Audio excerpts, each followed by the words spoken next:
Começando mais uma edição do nosso podcast semanal Conversa Séria com o empresário João Rafael, e de início já convidar você, telespectador, você ouvinte, a participar e se inscrever no nosso canal no YouTube. É só você se inscrever, ativar o sininho e receber semanalmente as notificações das novidades de mais uma edição do nosso Conversa Séria com o empresário João Rafael, e abraçar aqui a toda a nossa equipe também, o empresário João Rafael, logicamente participando da nossa bancada todas as semanas, já há 21 edições, aqui também nos dividindo aqui a bancada, o Digenilson Silva e também o Tiago Ponsá aqui na gravação dessa edição de hoje.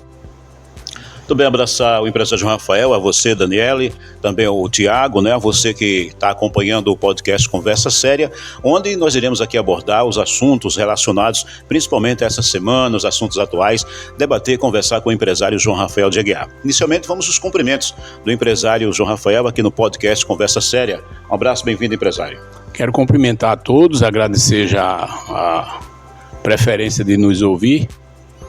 Mandar um abraço para meus amigos que costumeiramente estão sintonizados nessa transmissão, ao irmão da nossa igreja, o William, aliás, Nildo, ao doutor Paulo Sérgio, ao doutor Petrúcio Lucena, ao doutor Bruno Deril, que sempre que eu encontro na rua, eles comentam sobre a nossa participação nesse podcast. Então, dizer que é uma satisfação estar mais uma vez aqui exatamente para conversar com os nossos ouvintes da Rádio Cultura e da Rádio Rural e também com os internautas que ficam sempre sintonizados. E para mim é um prazer que todos participem e também escrevam para nós, se for o caso, para que a gente possa, na próxima gravação, já inteirar com a sua reivindicação. Empresário, vamos falar de um assunto que está muito em evidência, a questão das eleições norte-americanas. Nós tivemos no último dia 5 a vitória, portanto, de Donald Trump. De que forma isso pode influenciar, portanto, aqui o nosso país, o Brasil, essa eleição norte-americana? Os Estados Unidos não precisa nem comentar, porque os Estados Unidos já representam a maior potência comercial, empresarial e econômico-financeira do mundo, né? A China vinha muito se aproximando do PIB americano, mas o americano sempre com aquela forma de trabalhar, de investir, de procurar sempre negociações que eleve cada vez mais o patamar do seu país. Os democratas não tiveram tanta sorte com a administração do atual presidente, o Biden, né? Foi um presidente que fez um trabalho tímido, um trabalho silencioso, que não elevou assim o nome dos Estados Unidos. O Trump, o pessoal já conhece, o Donald Trump, o pessoal já conhece o trabalho dele. É um trabalho um pouco mais acirrado, ele fala muito, conhece bem principalmente a área econômica, juntou-se agora já publicamente com o Elon Musk, que sem dúvida nenhuma é um cérebro na economia mundial, e passa a ser parte integrada do governo do Trump a partir do dia 20 de janeiro. Com isso, a moeda americana se valoriza no mundo inteiro, está se valorizando no mundo inteiro, não é só no Brasil, é no mundo inteiro. Então isso faz com que os outros países comecem a refletir com relação à valorização de cada moeda de seus países, para não gerar uma inflação pesada dentro do país, se não tiver capacidade de administrar com competência para acompanhar o desenvolvimento americano. O senhor acredita que essa questão do dólar em alta, isso favorece ou dificulta, na verdade, a economia aqui no Brasil? Olha, é preciso, Digenilson, que aqui no Brasil, por exemplo, o governo enxugue os gastos, porque eu diria que o patamar de arrecadação chegou perto do topo. O governo tem, inclusive, publicado mensalmente recordes e mais recordes com relação ao nível de arrecadação tributária no país. Mas, infelizmente, por outro lado, há um déficit muito pesado com relação aos gastos do governo. O governo se preocupa em arrecadar, mas não se preocupa em saber gastar, saber investir. As ONG, por exemplo, são muito beneficiadas a nível de Brasil. Olha que são milhares e milhares de ONGs espalhadas por esse país. E todas recebem dinheiro público do governo federal. E isso descapitaliza qualquer projeto de governo. Mas essa semana, durante toda a semana, o governo está reunindo sempre a sua equipe para encontrar uma forma de reduzir os gastos. Com essa redução de gasto, naturalmente valoriza mais. Se o governo tivesse condições de pelo menos num mês equilibrar as contas, teria condição pelo menos de valorizar a moeda, porque somente no mês de outubro o gasto teve um déficit de 11,5% durante o mês de julho, ou seja, arrecadou X e gastou 11,5% a mais do que arrecadou. Isso desvaloriza a nossa moeda com essa farra do gasto. É preciso equilíbrio, porque é a mesma coisa da casa da gente. Se nós temos um salário de 10 mil reais, por exemplo, e você tem um orçamento que gasta 12, você vai ficar em déficit sempre. E aí vai juntando um mês, outro mês, daí a pouco já é uma pedalada, porque você vai ter que tomar dinheiro emprestado à agiota, você vai ter que se individualizar no cartão de crédito, você vai ter que se individualizar também nos bancos, e daí a pouco é uma dívida, vira uma bola de neve e você fica sem condição de resgatar os seus compromissos. Por isso que é bom todo cidadão ter sempre um equilíbrio muito maior com relação aos gastos. Eu vejo que no Brasil quem mais economiza são as donas de casa. Ela recebe o rendimento do marido ou da família e ela sabe gastar, ela sabe investir. A dona de casa dificilmente ela se endivida. Ela não tem cartão de crédito, ela busca administrar o recurso que entra na casa, ela faz a gestão de forma integrada e de forma regulamentada. Porque na medida em que você começar a comprar mais do que você está com recurso, naturalmente você vai ter dificuldade de resgatar os compromissos no mês seguinte. E, empresário João Rafael, esses dias nós vimos que, por mais que tenha sido o resultado de uma eleição americana, está havendo uma agitação aqui na política brasileira também. E o candidato à presidência da Câmara, Hugo Mota, ele avaliou o resultado da eleição dos Estados Unidos como um certo ânimo para os partidos de direita aqui no Brasil. Como é que o senhor avalia esse resultado? A tendência não é só no Brasil. Eu acredito que a direita ela se levanta no mundo inteiro. Em todos os países do mundo, a direita sai lucrando. Por quê? A esquerda, até agora, por onde governou, não disse para que veio. Sabe que há um déficit muito grande se você olhar os países sul-americanos, que são vizinhos nossos praticamente, e que tem o governo de esquerda, não prospera. A exemplo da Venezuela, a exemplo de outros países. Então, quando você pega um equilíbrio, como entrou o Marley na Argentina, de força de direita, deu um impacto econômico à Argentina e um salto para o desenvolvimento. Então isso está provado que a esquerda não está preparada para governar. Então o mundo inteiro se acorda exatamente com essa eleição sul-americana, dos Estados Unidos. Muito bem, que é o nosso podcast com o empresário João Rafael de Aguiar. Está aqui a presença do Fernando Carvalho, que é diretor executivo da Rádio Rural de Guarabira. Empresário, ainda em relação à questão da presidência da Câmara, a gente tem observado que vários partidos têm já anunciado apoio oficialmente à candidatura de Hugo Mota.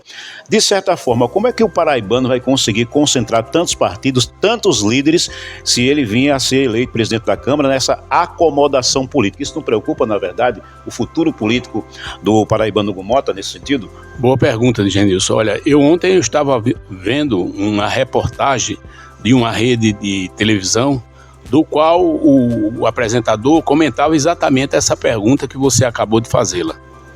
É o seguinte: há tanta negociação na Câmara com relação a fulano, partido tal vai ficar com a pasta tal, partido tal vai ficar com a comissão tal, que ele até estava dizendo, não se admire se for criado 500 comissões para agregar os 513 deputados que pertencem aos partidos.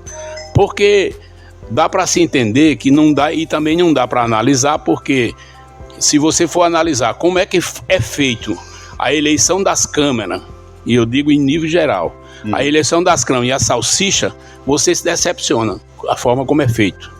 É um negócio fora do comum, não dá para entender essa negociação e essa negociata que é feita nas câmaras. E como é que é feita essa negociata? É tudo na base do toma lá da cá, né, Diniz? Isso aí já era um ditado popular da nossa ex-presidente Dilma Rousseff, que ela se referia muito que o governo tinha que obedecer às exigências do Congresso Nacional no toma lá da cá para poder aprovar os projetos de interesse do governo. Ou seja, digamos que essa inserção maior de partidos que apoiando o candidato Hugo Mota significa um jogo realmente de interesse dentro da própria Câmara, Da forma como está sendo feito, Daniela, dá para entender que é quase que uma ditadura. Quer dizer, o Lira, que é presidente atual hoje, ele está ditando a regra. Porque ele juntou na mesma negociação o pessoal do PT, que é extremamente radical o PL, e o pessoal do PL, que é radical o PT. Juntou tudo no mesmo projeto. Então, quer dizer, ficou sem argumento. Quer dizer, o sujeito recebe tanto apoio que não vai se preocupar em fazer um trabalho compatível com a necessidade do povo brasileiro. Vai se preocupar em manter o equilíbrio dos partidos, o qual está sendo apoiado. Empresário, a gente tem observado a disparada dos preços em alguns itens, alguns produtos essenciais, como por exemplo a carne. A carne disparou nos últimos dias, principalmente agora no final do mês de outubro. E que de forma o senhor acompanha, portanto, a disparada dos preços dos itens essenciais para a cesta básica? Falta de governo. O governo, essa semana, deu entrevista, se mais precisamente na última quarta-feira, ou foi na última terça-feira da semana que passou. O governo concedeu entrevista na Rede TV e desceu a lenha grosseiramente dos empresários.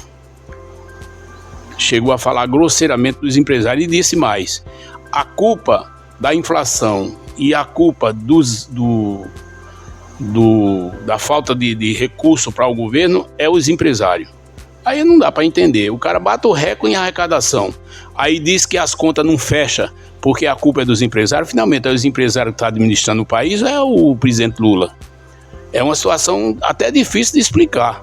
Eu acho que essa participação dele ficou inexplicável, porque ele, em vez de parabenizar a quem trabalha, a classe trabalhadora, a classe produtora desse país, porque o governo está arrecadando acima da meta, e procurar se equilibrar nos gastos, não, ele diz que a culpa do déficit público que está acontecendo mensalmente é exatamente da classe empresarial, da classe produtora. Não dá para entender, é inexplicável essa posição. Outra coisa também é com relação ao pacote de corte de gastos. O presidente Lula ele falou que descarta desvincular benefícios do salário mínimo, principalmente aos acréscimos na área da saúde e da educação. Mas aí ele descarta, mas é algo que não está totalmente, como é que eu posso dizer, descartado. Ele descarta, mas ao mesmo tempo está ali ainda pendurado para que isso possa acontecer. Isso acontece em todas as administrações que não têm competência de administrar. Como é que eles fazem? E aí seria uma revolução realmente econômica para o menor, né? Como é que eles fazem? Eles fazem uma forma de sempre proteger aquelas pessoas que precisam de benefício, eles protegem para se manter no equilíbrio da administração, ou seja, não pode ficar todo mundo contra, então ele tem que ajudar, e de uma forma ou de outra ele procura ajudar. Quando o governo tem competência, ele faz o projeto, deixa o projeto desenvolver e todo mundo sai ganhando. Quando acontece um fato como esse, aí fica querendo ver o que deve fazer, vai dar uma bonificação ali. Agora mesmo já aumentou inclusive o pé de meia. Pé de meia ele acrescentou para professores, se eu não me engano, também. Sim. Então, quer dizer, isso é uma forma de agradar, isso não é uma forma de desenvolver, é uma forma de agradar. Não sou contra que o governo ajude, mas em compensação tem que saber de onde sai o recurso. Porque se já não tem recurso, você vai emitir cédula para chegar a dar aquela famosa pedalada que já foi dada várias vezes no Brasil. Então, o Brasil, quem paga a conta é o povo brasileiro. Tudo que acontece, hoje as estatais estão dando prejuízo e o governo é obrigado a cobrir o prejuízo das estatais. O que é isso? Companheirismo na administração das estatais, onde resiste o prejuízo por incompetência administrativa, mas está lá porque é amigo do rei. E isso não é bom para a economia brasileira. Empresário, a gente está chegando, portanto, na metade praticamente do governo Lula, né? Faltando agora, a partir de janeiro, os 2 últimos anos para a conclusão desse mandato, dessa legislatura. Há o que se comemorar, alguma coisa ele acertou, ou seja, ficou na expectativa das promessas que foram feitas durante a campanha, gerou uma certa expectativa que o Brasil iria realmente melhorar.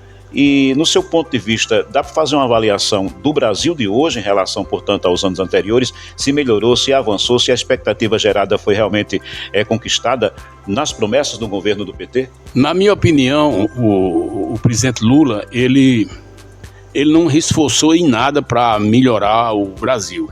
Pelo contrário, ele tem procurado gastar e agradar os companheiros com gastos, com verbas públicas. E isso quem paga é o trabalhador, é a nação. Olha, veja bem, quando uma estatal dá prejuízo, como é o caso dos Correios que deu prejuízo no passado, quem paga a conta é a União, porque o trabalhador dos Correios não pode deixar de receber, os Correios não podem deixar de ter verba para cumprir os compromissos. Isso é um caso de gestão.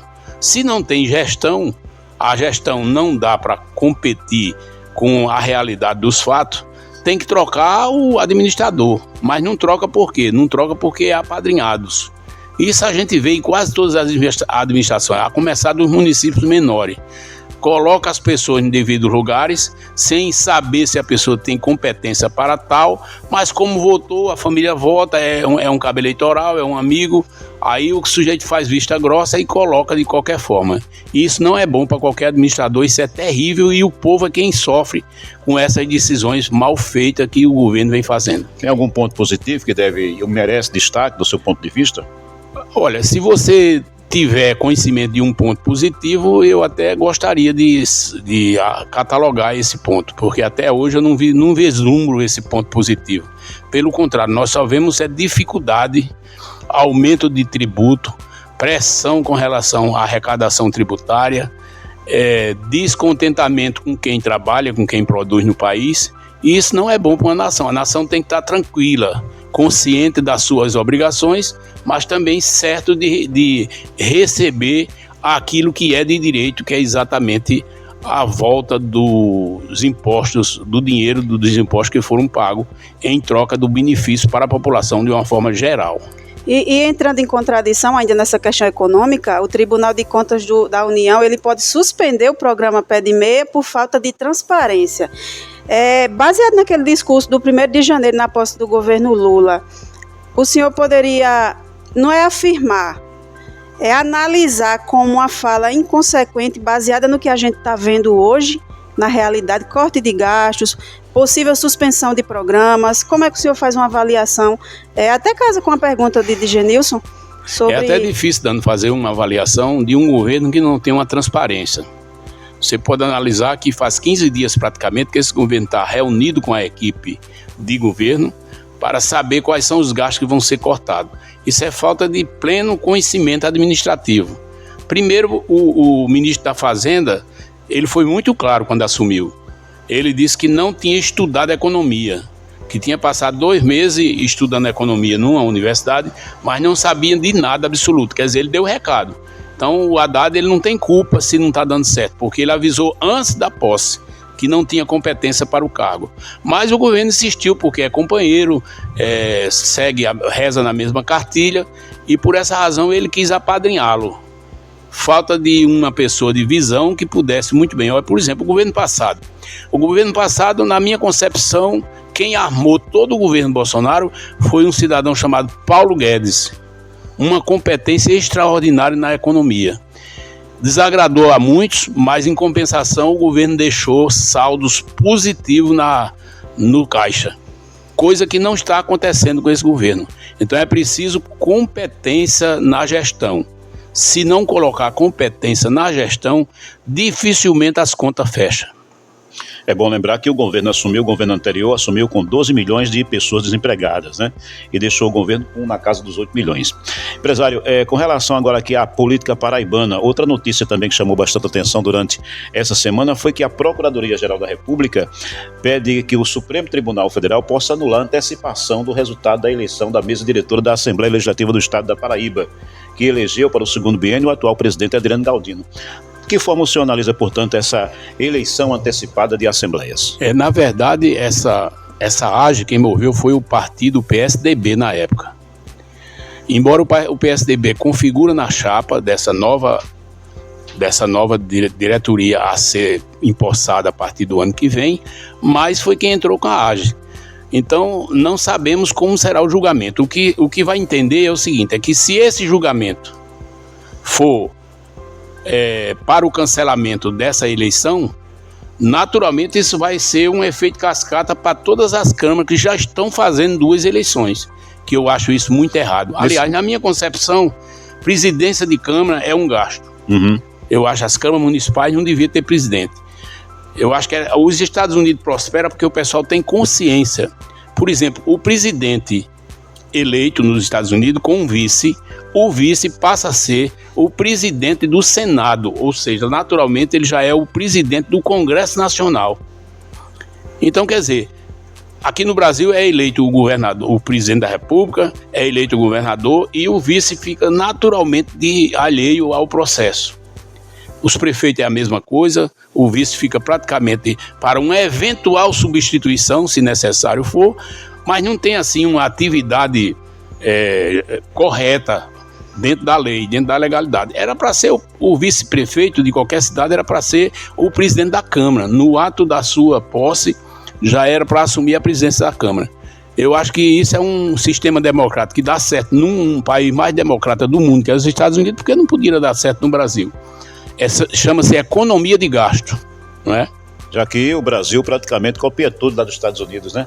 A exemplo, na verdade, do Black Friday, né? Isso. Que é uma promoção norte-americana. Justamente. Tudo aqui se usa o nome, a frase inglesa para copiar. E é tanto que o argentino, se você tiver a oportunidade de ir lá, um dia você vai ver que eles chamam brasileiro de macaquito. E até me faltou a curiosidade, eu perguntei por que macaquito?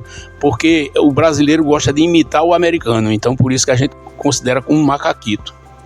Entendeu? Na linguagem dele. Né? Porque tudo se copia aqui, não é possível. Até um medicamento, o cara faz questão de comprar com o nome inglês. Até na nossa linguagem, né? A americanização da língua. Exatamente. Para deixar as coisas aparentemente mais bonitas. É verdade. Pegando esse assunto de Genilson da Black Friday, o governo federal ele vai intensificar o monitoramento de sites e redes sociais nessa época. Estamos no mês de novembro, época de Black Friday, as pessoas já ficam esperando esse tempo para pegar as promoções. O senhor, como empresário, justamente entende da parte econômica. Por que será que o governo federal vai aumentar o monitoramento durante esse período? Será que nós, economicamente, perdemos o fio da meada, os empresários, digo os empresários não, os comerciantes não estão levando muito a sério essa época e se aproveitando do consumidor? Olha, na verdade, o governo, a vontade do governo, desde que assumiu, que é monitorar tudo que é de rede social. Não para saber quem é que está comprando mais ou quem é que está comprando menos, ou quem é que está jogando mais ou quem está deixando de jogar. Mas o objetivo é saber aperfeiçoar uma forma de controlar a mídia. Porque antigamente o governo controlava a mídia como? Através da rede nacional de televisão, como a Globo, a Band e outras redes de emissoras do Brasil. O governo chegava lá, fazia um pacote e passava a controlar aquela programação. Hoje, com o evento das redes sociais, ele perdeu o controle, não tem mais esse comando. Então ele está procurando fazer igualmente a Venezuela, que controla tudo. E isso é uma falta de liberdade, é querer privar o cidadão da sua liberdade constitucional, que é o direito de expressão, o direito de ir e vir, porque todo cidadão tem direito de se pronunciar. Se porventura se pronunciar de forma errada, tem a justiça para punir.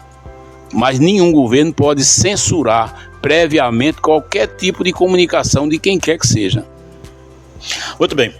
Falando agora aqui a respeito da nossa região, empresário, recentemente o senhor esteve reunido, né, com a equipe da futura gestão da cidade de Maria, o Grupo João Rafael, representado pela sua pessoa. Esteve com a prefeita Lucinha da Saúde, a atual vice-prefeita, a prefeita eleita e vai assumir a partir de janeiro, e alguns vereadores também eleitos e pessoas que irão integrar o futuro governo. Que foi conversado, portanto, nesse encontro da futura gestora com o Grupo João Rafael?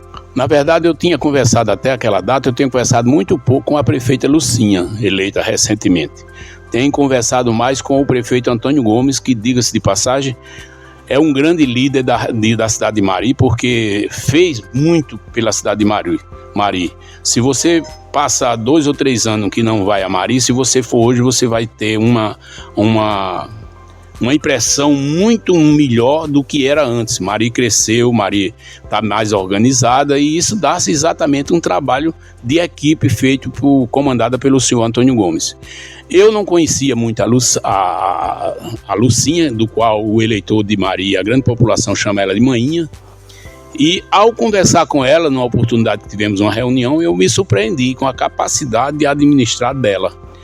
Primeiro, ela é uma pessoa muito observadora, Dani. Ela notadamente, qualquer pessoa esperta nota que ela fala pouco e escuta muito. Isso é o prenúncio de uma pessoa sensata, é uma pessoa de caráter. Então isso é muito importante para que a administração dê certo. Está formando uma boa equipe e eu não tenho dúvida que Mari terá continuidade desse trabalho próspero que está instalado na cidade de Mari. Há uma possibilidade de expansão do Grupo João Rafael lá na cidade de Mari? Houve conversa nesse sentido? Sim, nós conversamos e a tendência é ela ampliar mais uma escola, porque a que nós temos é pequena, precisamos formar mais mão de obra, e não só para atrair investimento do nosso grupo, mas eu acredito que outros grupos logo se instalarão lá na cidade de Mari, exatamente pela a forma como a equipe está interessada em captar empresa para aquela cidade. Estamos chegando ao final de mais uma edição do Conversa Séria com o empresário João Rafael, e abraçar também o diretor de programação da Rádio Rural do Guarabira, aqui presente também o Fernando Carvalho, acompanhando essa edição, e dizer mais uma vez satisfação ao empresário João Rafael, de Genilson Silva, e dizer a você que esperamos e sabemos da sua satisfação também e da sua participação em acompanhar aqui mais uma produção aqui das empresas de comunicação do Grupo João Rafael de Aguiar. Chegamos mais um final de um podcast abençoado por Deus. E é só agradecer nossos ouvintes, agradecer aos internautas, agradecer a presença aqui do Tiago, que fica por trás das câmeras, agradecer a Fernando Carvalho, a de Genil Silva, a Ribeiro Júnior, que deu apoio aqui na parte técnica, e a Dani Souza, que abrilhanta muito esse nosso trabalho. Que Deus abençoe a todos. Um abraço e até o nosso próximo podcast, se Deus quiser.